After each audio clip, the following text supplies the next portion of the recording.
కొన్ని ఇబ్బందులు ఉన్నాయి. అందుకే నేను ఆ రోజు చెప్పింది, ఎన్ని ఇబ్బందులున్నా మిమ్మల్ని ఆదుకుంటాను, మెరుగైన సంక్షేమ కార్యక్రమాలు ఇస్తానని చెప్పి సూపర్ 6ని బ్రహ్మాండంగా అమలు చేసిన ఘనత ఎన్డీఏ ప్రభుత్వానిది.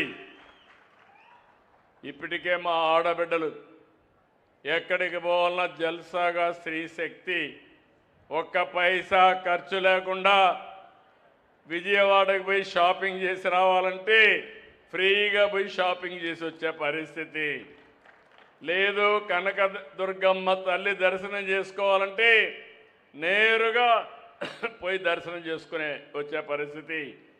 ఒకప్పుడు తల్లి ఇంటికి పోవాలన్నా లేకపోతే తల్లి కూతుర్ని చూడాలన్నా నిబంధనలు ఉండేటివి, ఆర్థికంగా వెసులుబాటు ఉండేది కాదు. ఇప్పుడు ఏం ప్రాబ్లం లేదు. మీకు బోరు కొట్టినప్పుడు కానీ చూడాలనుకున్నప్పుడు నేరుగా పోయి చూసి అక్కడ కాఫీ తాగి మధ్యాహ్నం భోజనానికి ఇంటికి వచ్చే పరిస్థితికి వచ్చారు. అది ఈ ప్రభుత్వం యొక్క ఉద్దేశం. భవిష్యత్తులో ఇంకా ఆలోచిస్తున్నా.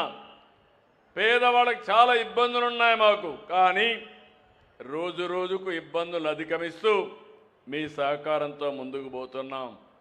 ఈ నెలలోనే ఎంతమంది పిల్లలుంటే అంతమంది పిల్లల కోసం తల్లుల అకౌంట్లో తల్లికి వందనం డబ్బులేస్తామని మీ అందరికీ హామీ ఇస్తున్నా.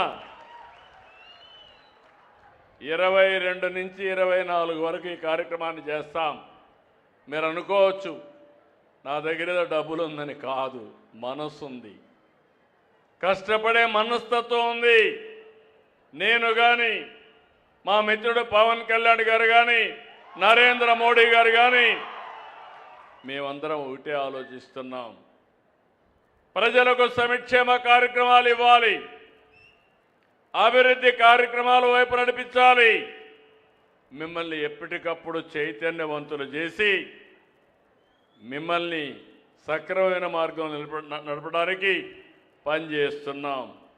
ఈరోజే అంగన్వాడీ కార్యకర్తలు ఇక్కడే స్వచ్ఛ ఆంధ్రప్రదేశ్లో పనిచేసే కార్మికులు వీళ్ళిద్దరికి కూడా తల్లికి వందనం అమలు చేయడానికి నిర్ణయం తీసుకున్నాం. వాళ్ళ అకౌంట్లో కూడా డబ్బులు వేస్తాం.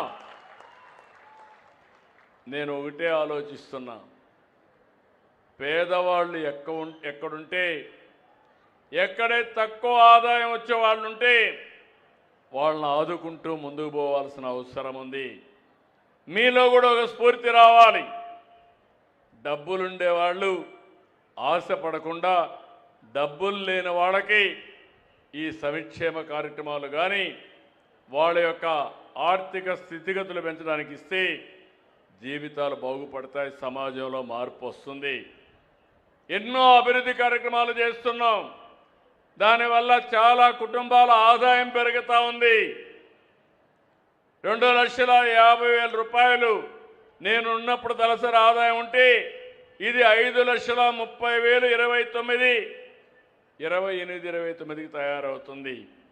5 ఏళ్లలో మీ యొక్క తలసరి ఆదాయం 2 ఇంతలవుతుంది. ఇక్కడ కొంతమందికి ఎక్కువ పెరుగుతుంది, కొంతమంది తక్కువ పెరుగుతుంది.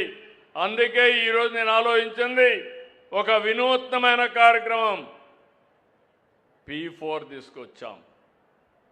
ప్రభుత్వం, ప్రైవేట్, ప్రజలు భాగస్వామ్యం.